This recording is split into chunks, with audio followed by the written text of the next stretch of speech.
Welcome to alpha coaching centre. எல்லோருக்கும் வணக்கம்.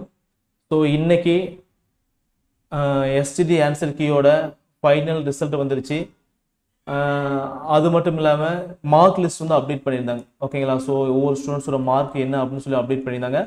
So நாம் வந்து மார்க் வந்து அனலைஸ் பண்ணிட்டு இருக்கோம். ஸோ நான் பார்த்ததில் ரொம்ப ஒரு என்ன சொல்கிறது கஷ்டமான விஷயம் என்னென்னு பார்த்தீங்க அப்படின்னா, பார்ட் ஏல வந்து நிறைய ஸ்டூடெண்ட்ஸ் வந்து ஃபெயில் ஆயிருக்காங்க. ஓகேங்களா? பார்ட் ஏல வந்து நிறைய ஸ்டூடெண்ட்ஸ் வந்து ஃபெயில் ஆயிருக்காங்க. அதுவும் 1-2 கிடையாது, 1K அதாவது 1000க்கு மேலே ஃபெயில் ஆயிருக்காங்க. ஸோ ரீசன் என்னன்னு தெரியல. மேபி அவங்க இங்கிலீஷ் மீடியமாக இருக்கலாம், இல்லை படிக்காமல் இருந்திருக்கலாம், தமிழுக்கு இது ஸோ சம்திங் எதாவது இருக்கலாம். ஸோ நெக்ஸ்ட் எக்ஸாமுக்கு நீங்கள் ரெடி ஆகிறீங்க அப்படின்னா ஸோ தமிழ் நல்லா படிச்சாங்க. பார்ட் ஏல கூடிய தமிழ் நல்லா படிச்சுக்காங்க. ஸோ இது எல்லாமே 10th ஸ்டாண்டர்ட் புக்கு மட்டும்தாங்க. இந்த 10th ஸ்டாண்டர்ட் புக்கை தாண்டி வேறு எதுவும் கேட்கறதில்ல. ஸோ பாருங்கள். ஸோ கிட்டத்தட்ட வந்து பார்த்தீங்கன்னா இது வந்து பார்ட் ஏவோட மார்க். ஓகேங்களா? பார்ட் ஏவோட மார்க்கு. இதில் வந்து நாட் குவாலிஃபைடு கேண்டிடேட்ஸ். ஓகேங்களா? ஸோ யாரெல்லாம் குவாலிஃபைடு இல்லைன்னு பார்த்தீங்க அப்படின்னா 1181 பேர் இருக்காங்க. பார்ட் ஏல மட்டும் குவாலிஃபைடு இல்லாமல் இருக்கக்கூடிய ஸ்டூடெண்ட்ஸோட எண்ணிக்கை வந்து 1181 இருக்காங்க. ஸோ அதேமாதிரி பார்ட் பியில் வந்து பார்த்தீங்கன்னா சேம் அதே தான். ஓகேங்களா? ஸோ அவங்க யாரெல்லாம் வந்து அவங்க குவாலிஃபைடு இல்லையோ அவங்க வந்து இங்கே எடுத்துக்க மாட்டாங்க. சரிங்களா? ஸோ அவங்க நாட் குவாலிஃபைன்னு போட்டுருவாங்க.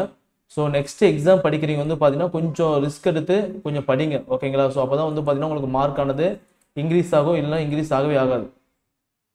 ஓகே, புரியுதுங்களா? மொத்தம் வந்து பார்த்தீங்கன்னா 120க்கு மேலே 22 ஸ்டூடெண்ட்ஸ் இருக்காங்க, 110க்கு மேலே 190 ஸ்டூடெண்ட்ஸ் இருக்காங்க, 100க்கு மேலே 899 ஸ்டூடெண்ட்ஸ் வந்து இருக்காங்க. ஓகே, இது வந்து பார்த்தீங்க அப்படின்னா நாம் போட்ட வெயிட்டுக்கு expected cut off mark. General 10 வந்து 108, பிசி வந்து 103, பிசிஎம் வந்து 86, எம்பிசி வந்து 99, எஸ்சி வந்து 90, எஸ்சி வந்து 87, எஸ்டி வந்து பார்த்தீங்கன்னா 17 வந்து நம்ம போட்ட கட் ஆஃப்.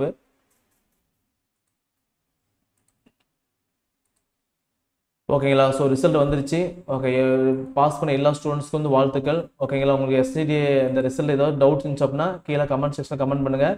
இல்லை அப்படின்னா நீங்கள் ரிப்ளை பண்ணுங்கள். ஓகேங்களா? ஃபுல் மார்க் ஆர் எடுத்துன்னு பார்க்கலாம் இருங்க.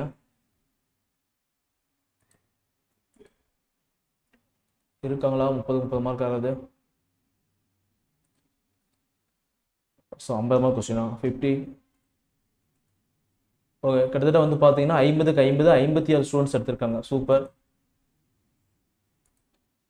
49 மார்க்கு.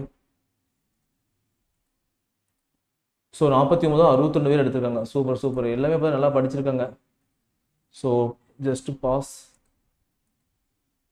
415 வந்து பார்த்தீங்கன்னா 20 மார்க் எடுத்துருக்காங்க. ஓகேங்களா? ஸோ உங்களுக்கு வந்து பார்த்தீங்கன்னா ஜஸ்ட் 20 மார்க் கிராஸ் பண்ணவே நீங்கள் பாஸ் தான். சரிங்களா? ஸோ ஒன்றும் பிரச்சனை இல்லை. இப்போ ஃபெயிலான ஸ்டூடெண்ட்ஸ் வந்து பார்த்தீங்கன்னா நெக்ஸ்ட் எக்ஸாமில் வந்து பார்த்தீங்கன்னா இதுமாரி பண்ணிக்காதீங்க. ஓகேங்களா? ஸோ உங்கள் தமிழில் வந்து பார்த்தீங்கன்னா இங்கே மெயினாக இங்கேயும் தமிழ் படிக்கிறீங்க, அங்கேயும் தமிழ் படிக்கிறீங்க. ஸோ ரெண்டு பக்கமும் படிக்கும்போது பார்த்தீங்கன்னா உங்களுக்கு ஒரு இதுமாரி பண்ணக்கூடாது. ஓகேங்களா? அதே பிஜிடிஆர்பி யூஜிடிஆர்பி படிக்கிறாங்க அப்படின்னா அவங்க 10th புக்கு படிக்க மாட்டாங்க, ஒன்லி மேஜர்மெண்ட் தான் படிப்பாங்க. ஆனால் நீங்கள் வந்து பார்த்தீங்க அப்படின்னா பேப்பர் 1 அப் டு 10th வரைக்கும் தான் படிக்கிறீங்க. ஸோ 10th தமிழ் புக்கு கொஞ்சம் நல்லா படிச்சாங்க. ஓகேங்களா? ஸோ நெக்ஸ்ட் எக்ஸாம் வந்து பார்த்தீங்கன்னா அடுத்த இயர் வரும். ஸோ இப்போலேருந்து ரெடி பண்ணி படிச்சாங்க. சரிங்களா? தேங்க்யூ.